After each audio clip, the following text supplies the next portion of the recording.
বন্দুকৰ ৰাজনীতি শেষ হ'ব উভতি আহিব লাগে 5 বছৰ হৈ গ'ল 2021 চনৰ 10 মে তাৰিখে মই অসমৰ মুখ্যমন্ত্ৰী হৈছিলোঁ আজি প্ৰায় 4 বছৰ 6 মাহ হৈ গ'ল মই আজি আপোনালোকৰ আগত থিয় হৈ এই কথা মই ক'ব পাৰো যে মই মুখ্যমন্ত্ৰী হৈ থকা সময়ত বিটিআৰত এজনো মানুহ গুলীত মৰিবলগীয়া হোৱা নাই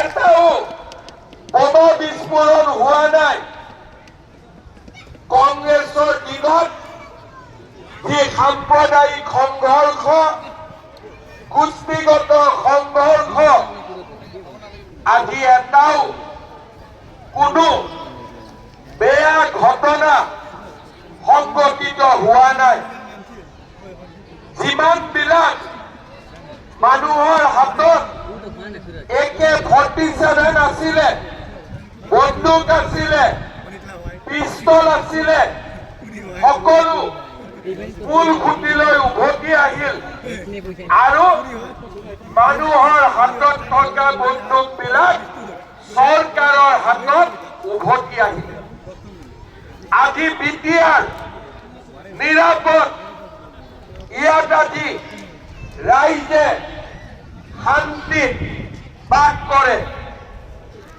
ইয়াৰ পিছত দ্বিতীয় শান্তি আহিলে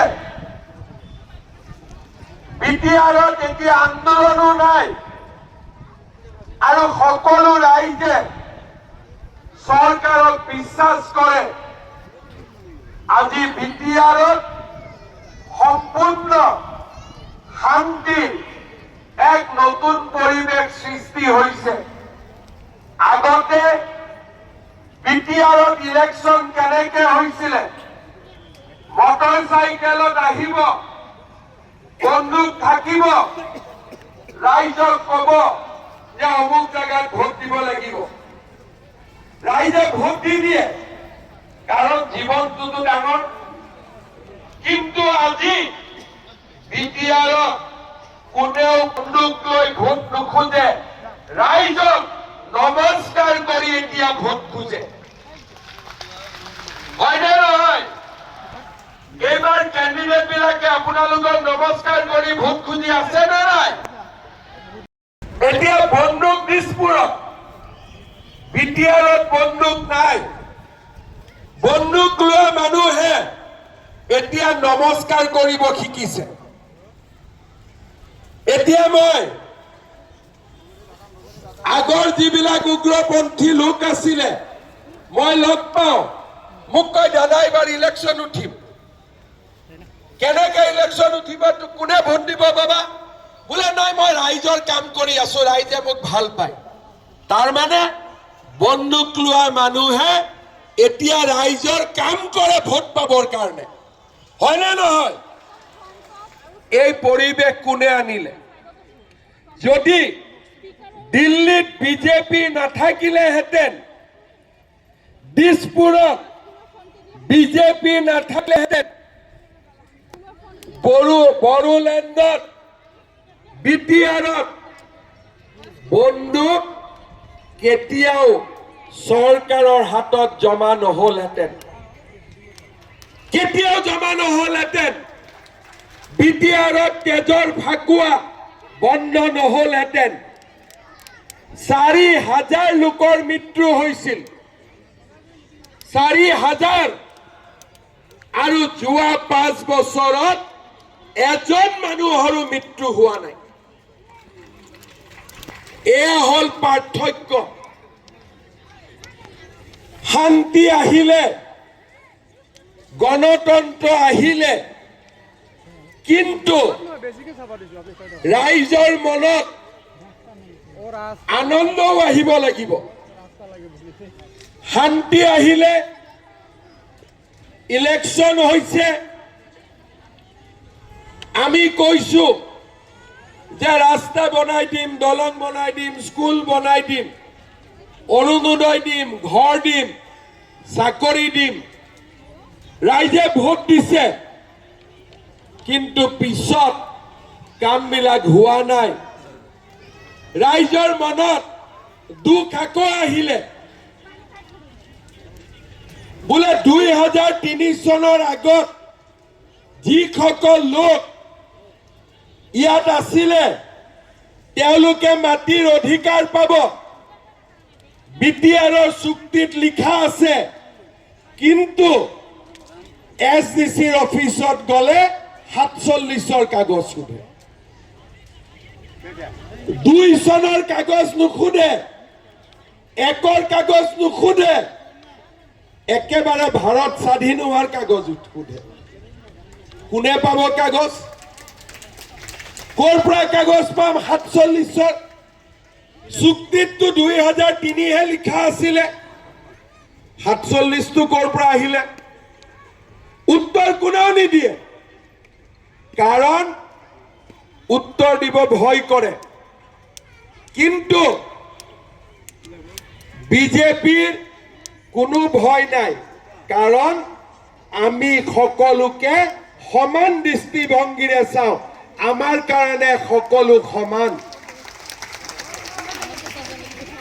পাগলাদিয়াৰ পানী, ননৈৰ পানী, ধনশিৰিৰ পানী ব্ৰহ্মপুত্ৰত যায়। এতিয়া ব্ৰহ্মপুত্ৰত ভাগ কৰিব পাৰিব নেকি কোনটো কাৰ পানী? পাৰিব নেকি? নোৱাৰে। বিটিআৰত 26টা জনগোষ্ঠীৰ মানুহ আছে, কেনেকে ভাগ কৰিব? যে ই 1 নম্বৰ, ই 2 নম্বৰ, ই 3 নম্বৰ, ই 4 নম্বৰ। ইয়াৰ ল'ৰা তাৰ তাত বিয়া হৈছে, তাৰ মাটি তাৰ লগত, একেলগে স্কুলত কাম কৰে, একেলগে স্কুলত পঢ়ে, একেলগে কলেজত যায়। কেনেকে ভাগ কৰিব? ভাগ কৰিবতো নোৱাৰে। বিটিআৰলৈ আহিছে, চাহ বাগিচা দেখিছে, বাহ ইমান ধুনীয়া চাহ বাগিচা, মানুহৰ মনটো ভাল লাগি যায়। বিটিআৰত ছোৱালীয়ে বিহু নাচিছে, বাহ ইমান ধুনীয়া বিহু নাচিছে, বাগৰুম্বা নাচিছে, মন ধুনীয়া লাগি যায়। বোলে চেল পিঠা খাইছে, পেট পুৰা হৈ যায়, হয়নে নহয়? আজি বঙালী ভাষী, অসমীয়া ভাষী, হিন্দী ভাষী, নেপালী ভাষী, কোচ, কলিতা, ৰাজবংশী, বড়ো, ৰাভা, নাথ, যোগী, শৰণীয়া কছাৰী, বৰ্মন কছাৰী, মদাহী, এটা ভাগ কেনেকে কৰিব? সকলোতো বিটিআৰতে জন্মিছে, ইয়াতে মৰিব লাগিব।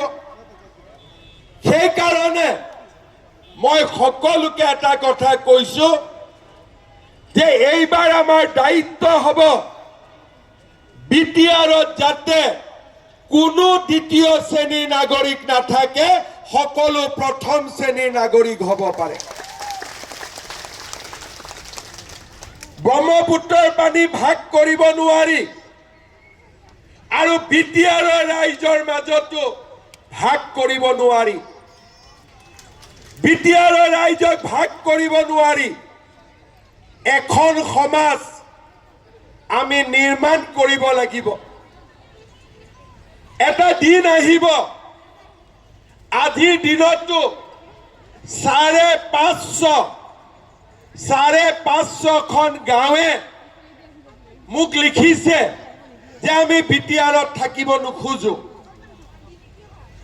কিন্তু মই বিচাৰো বিটিআৰত ইমান পৰিৱৰ্তন হওক যাতে সকলোৱে কয় যে আমি বিটিআৰত থাকিম, বিটিআৰৰ পৰা ওলাই নাযাওঁ। কেতিয়া সম্ভৱ হ'ব? যেতিয়া বিটিআৰত কোনো দ্বিতীয় শ্ৰেণীৰ নাগৰিক নাথাকিব, সকলো প্ৰথম শ্ৰেণীৰ নাগৰিক হ'ব পাৰিব। এই কথা বেলেগে ক'ব নোৱাৰে, চবে ভয় খায়। কিজানি কোনোবাই বেয়া পায়, মই ভয় নাখাওঁ। কিয় নাখাওঁ? মোৰ কাৰণে সকলো সমান। সৰু সজাই বিহু লৈ গ'লো, 12,000 ছোৱালী নাচিলে, বিহুক জগত সভাত লৈ গ'ল। তাৰ পিছত ঝুমুৰক মাতিলো, ঝুমুৰক জগত সভাত লৈ গ'ল। এইবাৰ বাগৰুম্বা মাতিছো। তাৰমানে মোৰ চকুত সকলো সমান, আৰু সেইকাৰণে মোৰ কোনো ভয় নাই, মই সব কথা ক'ব পাৰোঁ। সেইকাৰণে মই কৈছো যে এই বড়োলেণ্ডৰ ভৱিষ্যতৰ কাৰণে বড়োলেণ্ডত কোনো দ্বিতীয় শ্ৰেণীৰ নাগৰিক থাকিব নোৱাৰিব, সকলো নাগৰিক প্ৰথম শ্ৰেণীৰ হ'ব লাগিব। বাকী কোনেও ক'ব নোৱাৰে। ক'লে ভাবে অমুকে বেয়া পাব নেকি? মোকতো বেয়া পালেও মই নিজে বেয়া নাপাওঁ, মই ভালে পাই থাকিম। মোক বেয়া পালেও মই ভাল পাম, গতিকে মোক বেয়া পায়ে লাভ নাই। মই ক'ব পাৰোঁ যে বিটিআৰত অৰুণোদয় দিওঁতে ৰাজনীতি হ'ব নালাগে। অৰুণোদয়ৰ ফৰ্মত 200-300 টকা খুজিব নালাগে। প্ৰধানমন্ত্ৰীৰ ঘৰ দিওঁতে টকা ল'ব নালাগে। যদি নলবাৰীৰ সকলো মা অৰুণোদয় পাব পাৰে, ওদালগুৰিৰো সকলো মায়ে অৰুণোদয় পাব লাগিব। যদি জাগিৰোডত, নগাঁৱত, জালুকবাৰীত সকলো মায়ে যদি লাখপতি বাইদেউৰ 10,000 টকা পাব পাৰে, ওদালগুৰিতো সকলোৱে পাব লাগিব। যদি প্ৰধানমন্ত্ৰীৰ ঘৰ সকলো দুখীয়া মানুহে পাব পাৰে, বিটিআৰতো টকা নিদিয়াকৈ প্ৰধানমন্ত্ৰীৰ ঘৰ পাব লাগিব। যদি দেউতাকৰ মাটি পুতেকৰ নামত বেলেগ জাগাত নামজাৰি হ'ব পাৰে, ওদালগুৰিতো হ'ব পাৰিব লাগিব। লাগিবনে নালাগে? যদি মিছন বসুন্ধৰাত অসমৰ খিলঞ্জীয়া 15 লাখ মানুহে মাটিৰ অধিকাৰ পাব পাৰে, তেতিয়াহ'লে বিটিআৰতো 26টা জনগোষ্ঠীৰ লোকে মাটিৰ অধিকাৰ পাব লাগিব। কাৰণ এখনেই অসম, দুখন অসম নহয়। 22 তাৰিখে মই নলবাৰীত যাম, আপোনালোকে টিভিত চাব। 40,000 মহিলাক মই লাখপতি বাইদেউৰ টকা দিম। 23 তাৰিখে পীযুষ হাজৰিকাৰ সমষ্টিত যাম, 38,000 মহিলাক লাখপতি বাইদেউৰ টকা দিম। 25 তাৰিখে মই মাৰ্ঘেৰিটাত যাম, তাত লাখপতি বাইদেউৰ টকা দিম। ওদালগুৰিৰ মায়ে টিভিত চাই থাকিলে নহ'ব, আপোনালোকেও পাব লাগিব। লাগিবনে নালাগে?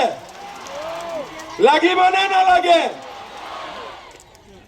17 ছেপ্টেম্বৰ অসমৰ 38 লাখ, এজনী দুগৰাকী নহয়, 38 লাখ মহিলাই অৰুণোদয় পাব। এতিয়া অৰুণোদয় পোৱা মহিলাই গেছৰ ফৰ্ম ফিল-আপ কৰি আছে, কাৰণ অৰুণোদয় মহিলাই গেছ কিনিলে 250 টকা গেছৰো সাবসিডি পাব। তাৰমানে কিমান হ'ল? 1250 আৰু 250, 1500 টকা হ'ল অৰুণোদয়। এতিয়া বিটিআৰতো পাব লাগিব নে নালাগিব? লাগিব নে নালাগিব? নে বিটিআৰৰ মানুহে খালি টিভিতে চাই থাকিব? টিভিত চাবনে ইয়াতো পাব লাগিব? কিন্তু ইয়াত পাবৰ কাৰণে আকৌ VCDC মূৰতো তেল দিব লাগিব, হয় নে নহয়? মই ইয়াত সোধো যে অৰুণোদয় পোৱা নাই কিয়? বোলে ছাৰ VCDCয়ে নামটো দি দিলে। বোলে ঘৰ কিয় পোৱা নাই? বোলে VCDCয়ে নিদিলে। মই বোলে বস্তুটো কি VCDC? এই বস্তুটো কি? সেইকাৰণে বিজেপিৰ চৰকাৰ আহিব, অৰুণোদয় প্ৰধানমন্ত্ৰীৰ ঘৰ ডাইৰেক্ট পাব, কোনো VCDC নাথাকিব, কোনো VCDC নাথাকিব। এই BTRক আজি 22 বছৰে এই VCDC বোলা বস্তুটোৱে খুলি খুলি খাই আছে। ঠিকে কৈছো নে নাই? মই বেলেগে কব সাহস নকৰে, কাৰণ বেলেগে কলে মোক কৈ আছে যে ভোট বোলে VCDCৰ হাততে থাকে। মই বোলো দে তেনেকে ৰাজনীতি হয় নেকি? ভোট মোৰ মাৰ লগত আছে, মোৰ বাবাৰ লগত আছে, আপোনালোকৰ লগত আছে, হয় নে নহয়? যদি আমি বন্দুক বন্ধ কৰিব পাৰিছো, VCDCও আমিয়ে বন্ধ কৰিব পাৰিম, বেলেগে নোৱাৰে, হয় নে নহয়? আৰু সেইকাৰণে আমাক BTRক পৰিৱৰ্তন লাগে। দলৰ পৰিৱৰ্তন নহয়, ব্যৱস্থাৰ পৰিৱৰ্তন লাগে। অসমত যদি মহিলাই লাখপতি বাইদেউ পাব পাৰে, প্ৰধানমন্ত্ৰীৰ ঘৰ পাব পাৰে, অৰুণোদয় পাব পাৰে, বাপেকৰ মাটি ল'ৰাৰ নামত নামজাৰি হ'ব পাৰে, আৰু অসমত যদি চৰকাৰী চাকৰি 1 টকাও ঘোষ নিদিয়াকৈ পাব পাৰে, তেতিয়াহ'লে কোকৰাঝাৰৰ চাকৰিও 1 টকা ঘোষ নিদিয়াকৈ পাব লাগিব। মই ঠিক কৈছো নে নাই? এইবিলাক কথা বেলেগ ৰাজনৈতিক দলে ক'ব নোৱাৰে, কাৰণ চবৰে ভয় আছে। কিন্তু মোৰ ভয় নাই, কাৰণ মই এটাই কথা মানো যে ব্ৰহ্মপুত্ৰ নদীৰ পানী ভাগ ভাগ কৰিব নোৱাৰি, BTRৰ ৰাইজকো ভাগ ভাগ কৰিব নোৱাৰি। সকলো সমান, ধনী দুখীয়া সকলো জাতি জনগোষ্ঠী ইয়াতে জন্মিছো, ইয়াতে মৰিব লাগিব। কোনোতো বাংলাদেশত ঘৰ নাই, থাকিলেতো মই পঠিয়াই দিলোহেঁতেন, যেনেকে উৰিয়াম ঘাটত পঠাই আছো, হয় নে নহয়? আমাৰতো ইয়াতে জন্ম, ইয়াতে মৰিব লাগিব।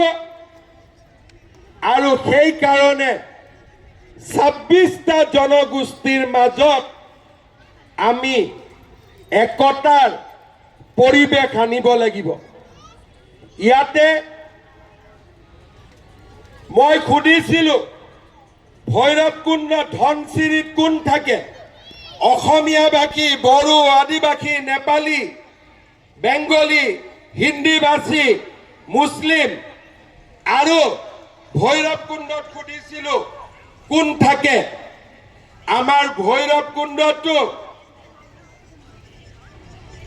অসমীয়া ভাষী, বড়ো ভাষী, আদিবাসী, নেপালী, বেংগলী, হিন্দী ভাষী, ৰাভা, গাৰো, মুছলিম কেনেকে ভাগ কৰিব?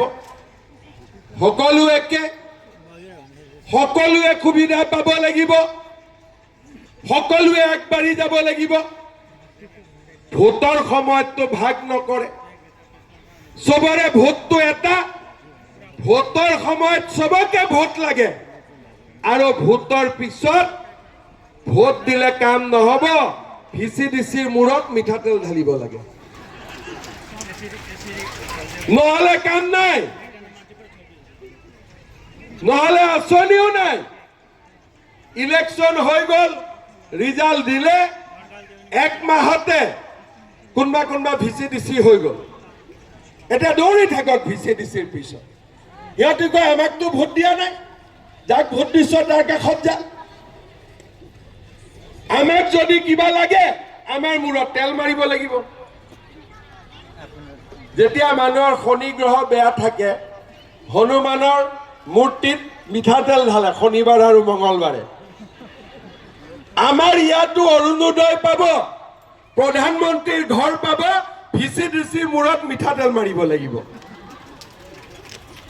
হয় না নহয় আকৌ সেইটো মিঠাতেলত মহাত্মা গান্ধীৰ ফটো থাকিব লাগিব হয় না গান্ধীজীৰ ফটো থাকিব লাগিব তেতিয়াহে কাম হ'ব এই ব্যৱস্থা চলি থাকিলে বিটিআৰত থাকিও মানুহ দুখত থাকিব মোক সাংবাদিক এজনে সুধিলে সিদিনাখন যে ছাৰ প্ৰথম শ্ৰেণীৰ নাগৰিক কোন দ্বিতীয় শ্ৰেণীৰ নাগৰিক কোন মই বোলে সাধাৰণ কথাটো বুজি পোৱা নাই বোলে কিয় বোলে যাৰ মাটিৰ পাট্টা আছে সি প্ৰথম শ্ৰেণী যাৰ মাটিৰ পাট্টা নাই সি দ্বিতীয় শ্ৰেণী যাৰ অৰুণোদয় আছে সি প্ৰথম শ্ৰেণী যাৰ অৰুণোদয় নাই সি দ্বিতীয় শ্ৰেণী যোনে ঘৰ পাইছে সি প্ৰথম শ্ৰেণী যোনে ঘৰ পোৱা নাই সি দ্বিতীয় শ্ৰেণী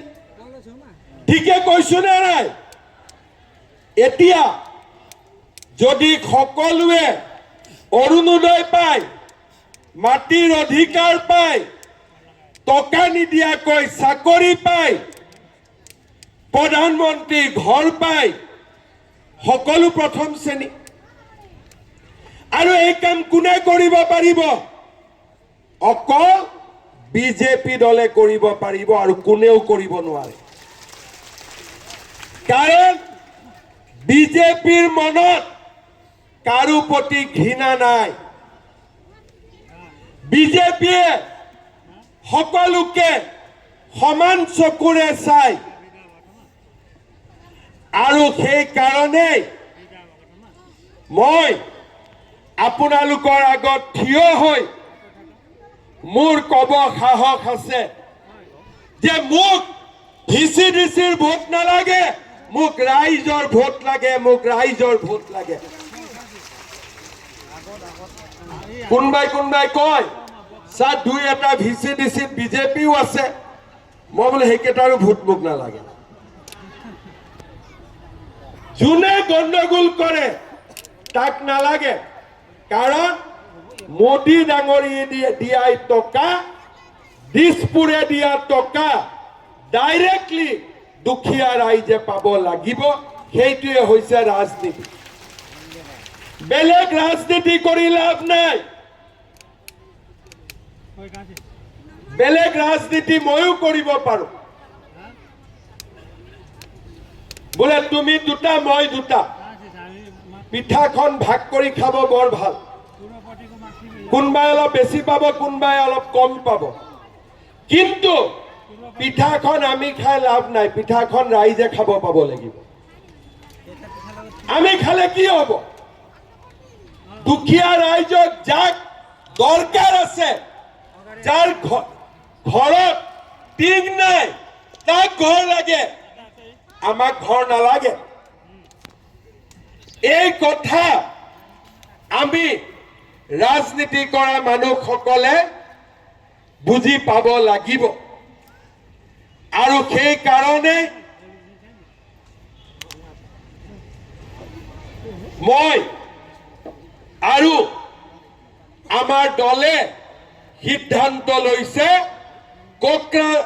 দিল্লীত বিজেপি দিছপুৰত বিজেপি কোকৰাঝাৰতো বিজেপি ঠিকে কৈছো নে নাই ভৈৰৱকুণ্ডত বিজেপি জিকিব নে নাই জিকিব নে নাই জিকিবতো মই কিন্তু আপোনালোকৰ সাহসতে বাহাদুৰি মাৰি আছো বোলে গছত উঠি কাটি দিলে তেতিয়া গণ্ডগোল হ'ব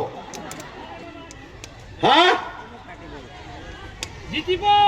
জিকিবতো ধনশিৰি জিকিব নে নাই জিকিব নে নাই কাৰণ বিটিএডিত সকলো সমস্যা এবাৰ যদি আমি সমাধান কৰি দিও আৰু বিটিএডিৰ পৰা কোনেও ওলাই যাও বুলি নকব কিন্তু যেতিয়ালৈকে বিটিআৰত দ্বিতীয় শ্ৰেণীৰ নাগৰিক থাকিব কোনো মানুহ শান্তিত থাকিব নোৱাৰিব।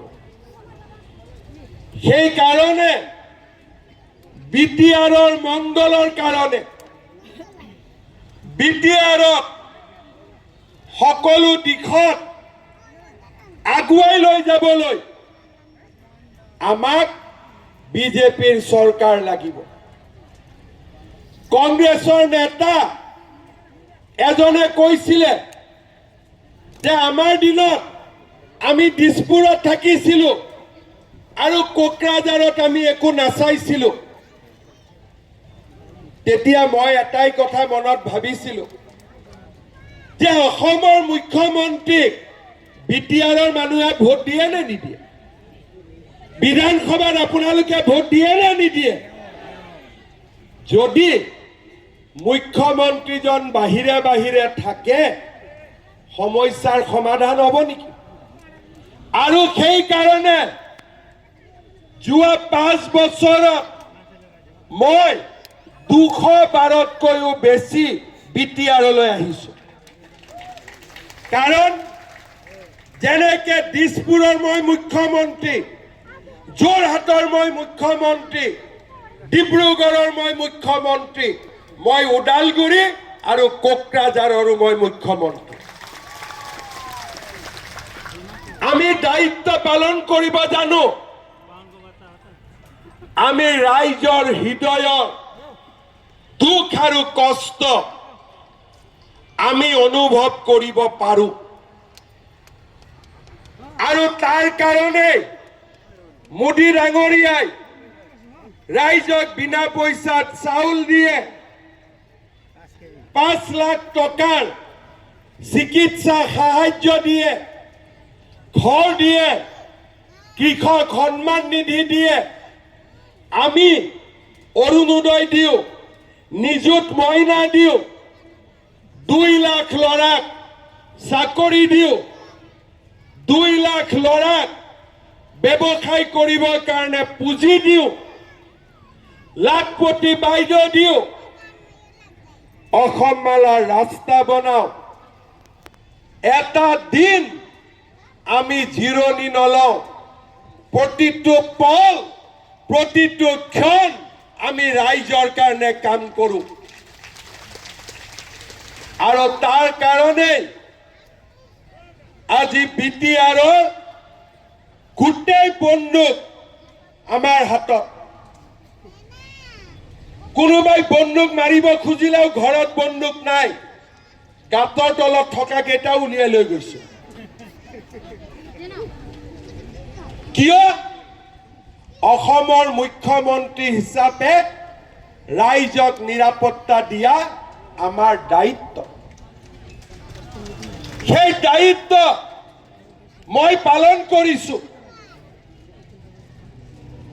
কোনোবা এজন নেতাক সুধিব যে বিটিআৰৰ 40টা সমষ্টিৰ নাম ফটাফট কৈ দিব লাগে। কোনোবাই পাৰে নোৱাৰে নাজানো, মই কিন্তু ফটাফট কৈ দিম। কাৰণ সকলোতে মই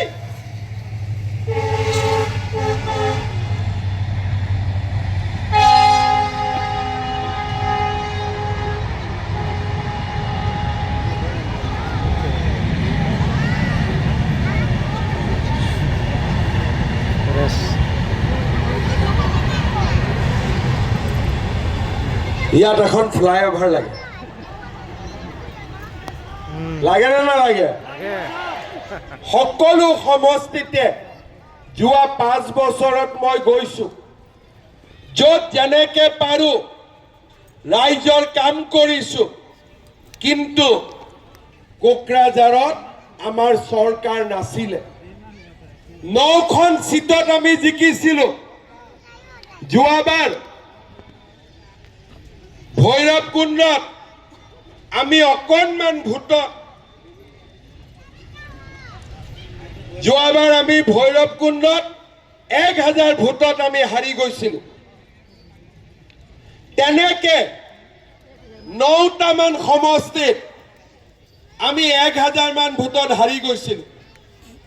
যদি সেইবাৰ এই 9টা সমষ্টিত আমি নাহাৰিলোহেঁতেন আজি বিটিআৰত কোনো দ্বিতীয় শ্ৰেণীৰ নাগৰিক নাথাকিলেহেঁতেন ভিচিডিচি কেতিয়াবাই গুচি গ'লহেঁতেন কিন্তু আমি তথাপিতো কোকৰাঝাৰত চৰকাৰৰ লগত থাকি যিমান পাৰো ৰাইজৰ কাৰণে কাম কৰাৰ বাবে চেষ্টা কৰিছিলোঁ অন্তত আমি কোকৰাঝাৰত লগত বহি থকা কাৰণে শান্তি আমি দেখা পাইছিলোঁ এইবাৰ আপোনালোকে আমাক আশীৰ্বাদ কৰক দিল্লীত বিজেপিৰ চৰকাৰ দিছপুৰত আৰু 5 বছৰৰ কাৰণে বিজেপি আহিবই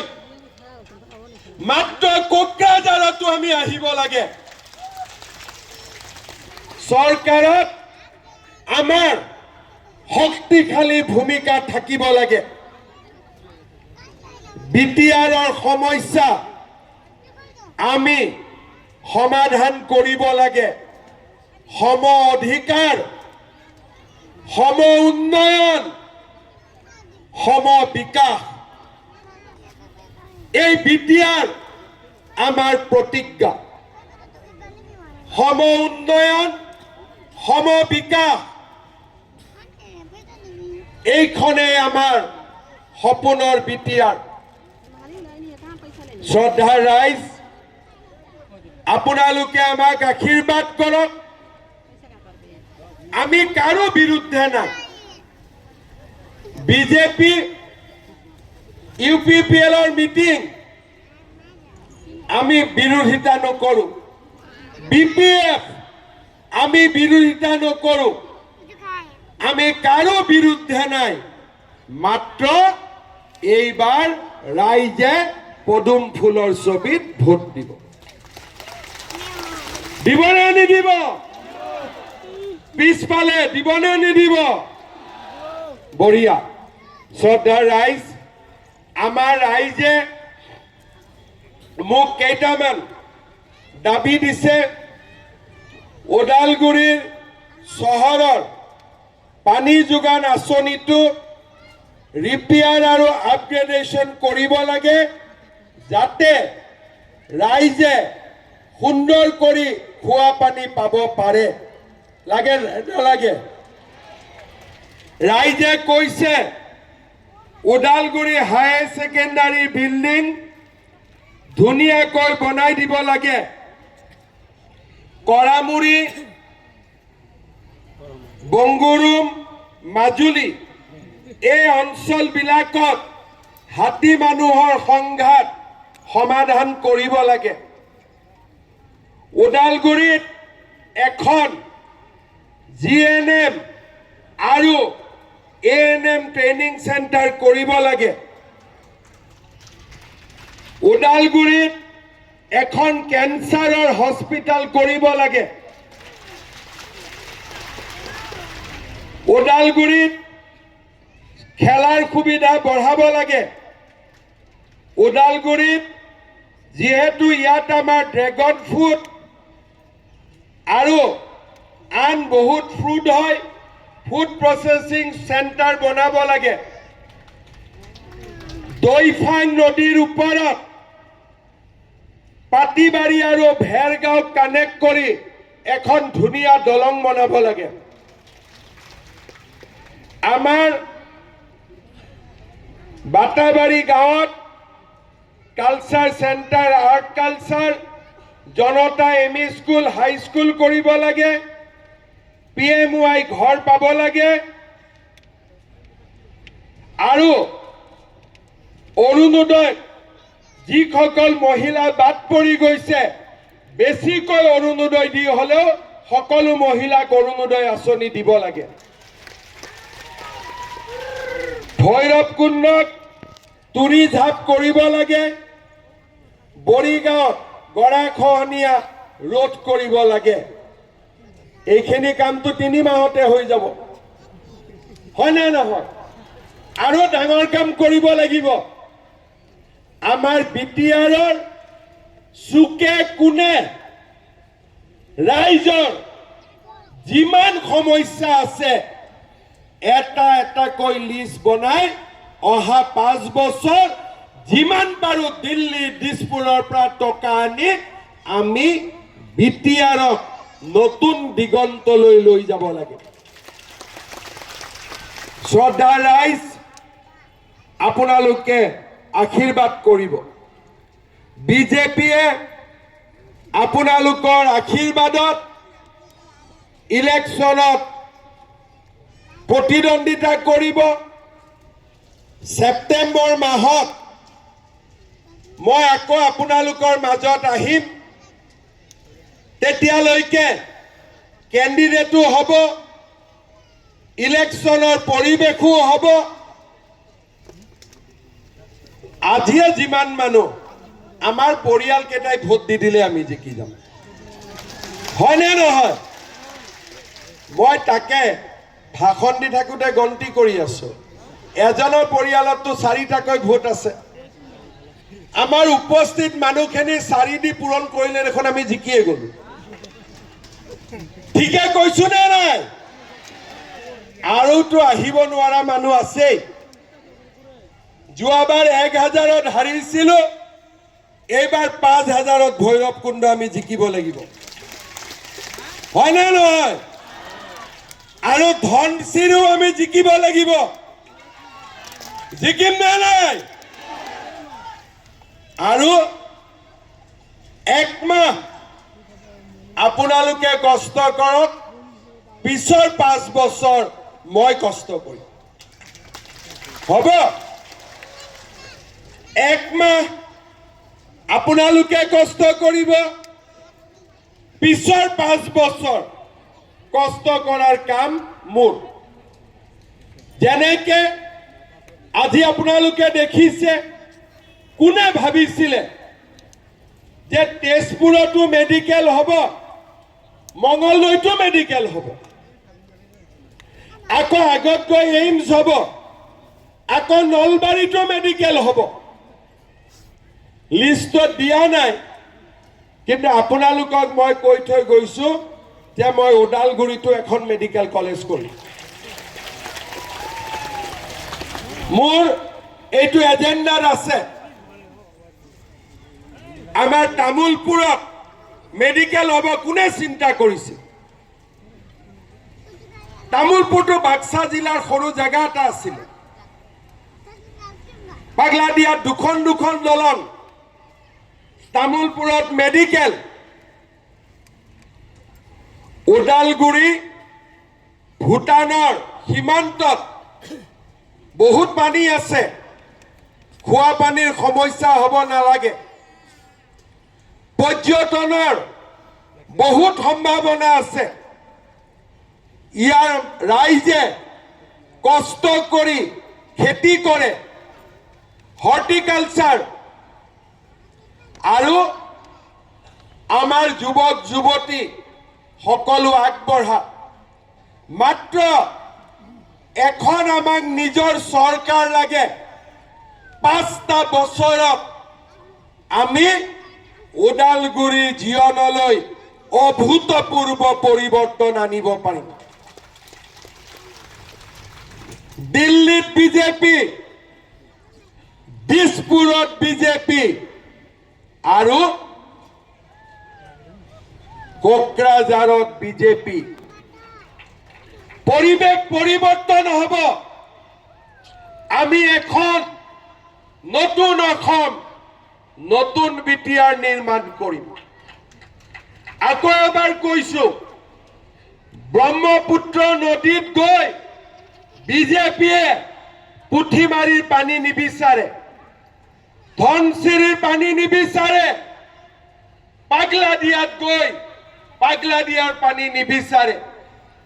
তেনেকে বিটিআৰত আহি কোন কি জাতি তাক আমি নিবিচাৰো। 26টা জনগোষ্ঠীৰ আমি একেলগে উন্নতি কৰিম। সেয়ে হৈছে বিজেপিৰ সংকল্প। আপোনালোকে বিজেপিক ভোট দিব আৰু এখন নতুন বিটিআৰ এখন নতুন অসম নিৰ্মাণৰ কাৰণে আমাক আশীৰ্বাদ দিব দিবনে নাই পাক্কা বিজেপি জিকিব পুৰা পাক্কা তেতিয়ালে মোৰ লগত কব ভাৰত মাতা কি भारत माता के नरेंद्र मोदी अमित शाह जेपी नड्डा भैरवकुंडर कार्यकर्ता धनसिरीर कार्यकर्ता भारत माता के বন্দে বহুত বহুত ধন্যবাদ সেপ্টেম্বৰত আকৌ আহিম আৰু ভৈৰৱকুণ্ড আৰু ধনচিৰি দুইটাতে আমি জিকিব লাগিব ঠিক আছে বহুত বহুত ধন্যবাদ জয় হিন্দ বন্দে মাতৰম सान्दुं गोसायावहाय नेबाय थायो मानसिफ्रा नै बुरजा जादोंआनो बिरादनो हिमन्तनि स्पिचखौ खोनासंनानै माखासे थांबाय बैयाव दं हिमन्तआ नेगासिनो दं माखासेफ्रा